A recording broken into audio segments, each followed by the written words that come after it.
नमस्कार, मैं सोहनलाल। आज हम बीए पार्ट प्रथम चित्रकला विषय के विद्यार्थियों के लिए रेखांकन के प्रकार के बारे में अध्ययन करेंगे। रेखाएं कला के लिए बहुत ही महत्वपूर्ण है और रेखांकन का जो प्रयोग कला के अंतर्गत किया जाता है उसमें कई प्रकार के जो रेखांकन का जो प्रयोग वो चित्रकार करता है। इसमें सबसे पहले जो प्रकार है उनमें स्वतंत्र रेखांकन यानी फ्री ड्राइंग जिसको कहेंगे अपन। इसमें पहली क्रिया किसी वस्तु को देखने की होती है, फिर मस्तिष्क पर पड़ने वाले प्रभाव को रेखांकित करना होता है। ये प्रभाव एक चित्रकार का दूसरे चित्रकार से भिन्न भिन्न भी हो सकता है। ये अंकन पद्धति कैंडिस्की चित्रकार की चित्रण विधि के अधिक समीप आती है, जिसमें पहले हम किसी ऑब्जेक्ट को देखते हैं और फिर वो प्रभाव हमारे मस्तिष्क पर पड़ता है और बिना देखे उसकी स्मृति करके हम या ये कहें कि उसको मस्तिष्क पर यानी वो प्रभाव आया और उसके बाद में हम दोबारा न देख करके चित्र बना देते हैं, जिसको हम फ्री ड्राइंग कह सकते हैं। इस प्रकार के जो चित्र हैं वो बनते हैं इस स्वतंत्र रेखांकन के अंतर्गत। दूसरा जो है उसमें आता है स्मृति रेखांकन। यहाँ आकृति का पूर्व परिचित रूप बिना देखे यथावत चित्रण करना होता है। बिना देखे हुए यानी कि किसी आकार को चित्रित करना होता है, चाहे वो ऑब्जेक्ट हो, चाहे किसी की चेहरा हो, चाहे प्रकृति का चित्रण हो या किसी भी प्रकार का कोई चित्रण हो। ये विद्या हमारी स्मृति को स्वस्थ बनाती है। प्राचीन भारतीय ग्रंथों में ऐसे कितने ही वर्णन हैं जो स्मृति के आधार पर जो रेखांकन के हैं उनके वर्णन मिलते हैं, जिसमें महाभारत में उष्मा की सखी चित्रलेखा उसके स्वप्न दृष्टा का हूबहू चित्र बना देती है।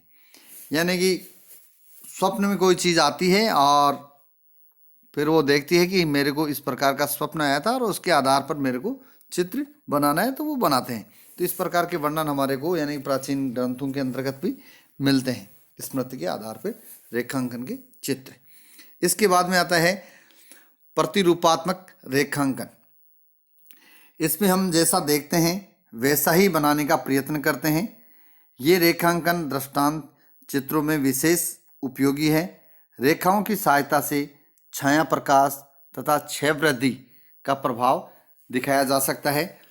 कहने का तात्पर्य ये है कि जैसे वस्तु चित्रण हम करते हैं बीए पार्ट फर्स्ट में, तो जैसा ऑब्जेक्ट हमारे सामने रखा हुआ है या जो जो वस्तुएं रखी हुई हैं, जिस आकार की रखी हुई हैं, जिस रंग की रखी हुई हैं, जिस स्थान पर रखी हुई हैं, कोई चीज़ वस्तु आगे है कोई पीछे है, तो वैसा का वैसा चित्र यानी जैसी चीज़ें जिस दिशा से जिस साइड से दिखाई देती हैं वैसा ही चित्रांकन कार्य करने की जो प्रवृत्ति है या चित्रांकन कार्य किया जाता है वो प्रतिरूपात्मक रेखांकन कहलाता है।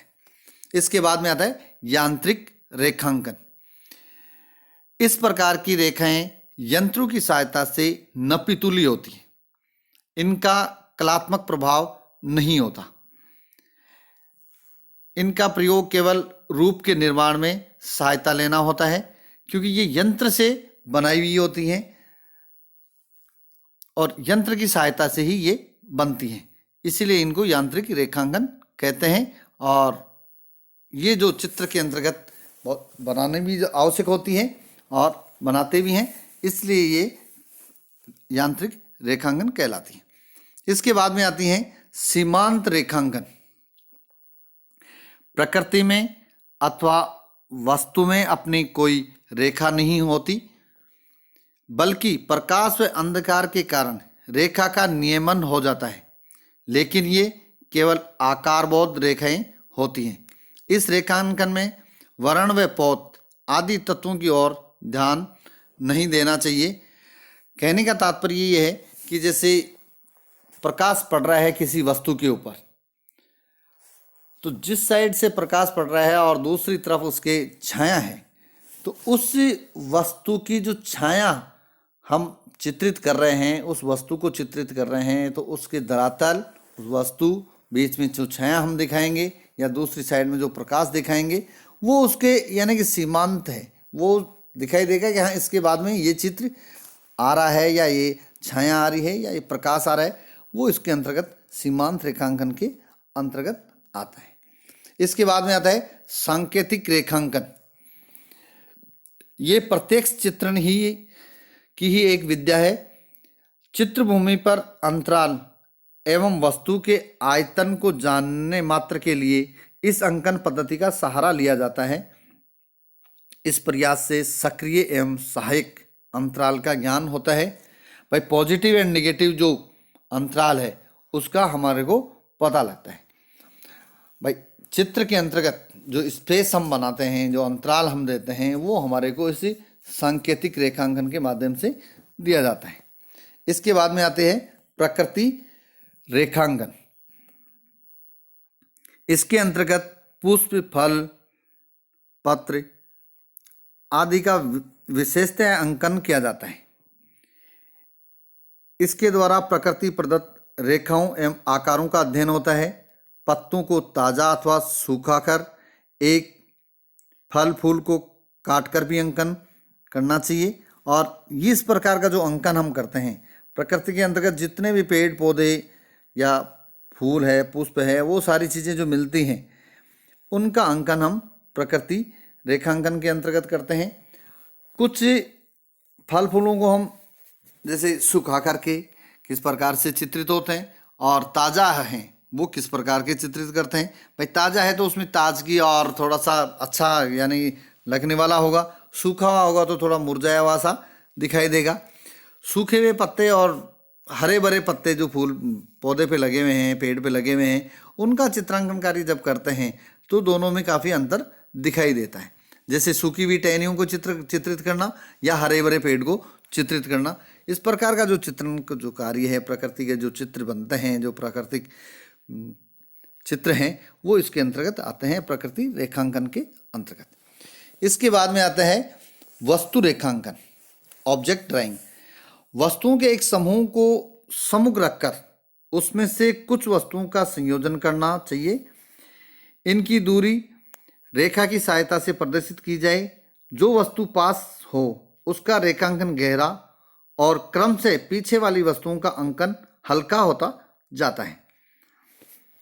यह अध्ययन वस्तुओं के स्वरूप परिवर्तन लाने में सहायक होता है। जैसे वस्तुओं का जब अपन चित्र बनाते हैं, ऑब्जेक्ट का जो चित्र बनाते हैं, जैसे बीए पार्ट फर्स्ट में वस्तु चित्रण का जो प्रैक्टिकल कार्य किया जाता है, उसके अंतर्गत भी बहुत सारी वस्तुएं हम रख देते हैं। कुछ वस्तु आगे रख देते हैं, कुछ पीछे रख देते हैं, और उनका जब चित्र बनाते हैं तो उसमें ऐसा लगता है पास वाली वस्तु थोड़ी गहरे कलर की या बड़ी दिखाई देगी। जैसे समान आकार की यदि दो वस्तुएं हैं, एक पहले रखी हुई है, एक उससे 1 फीट पीछे रखी हुई है, तो पीछे वाली वस्तु थोड़ी सी छोटी दिखाई देती है। इसके अंतर्गत ऑब्जेक्टिव या प्रोस्पेक्टिव का जो सिद्धांत है वो भी लागू होता है। इस प्रकार के जो चित्र बनते हैं वो इसके अंतर्गत हम देख पा रहे हैं।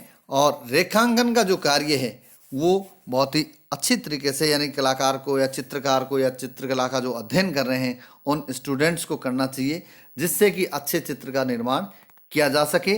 और जब अच्छे चित्रों का निर्माण होगा तभी हम भारतीय कला के अंतर्गत या कलाओं के विकास के अंतर्गत योगदान दे पाएंगे। धन्यवाद।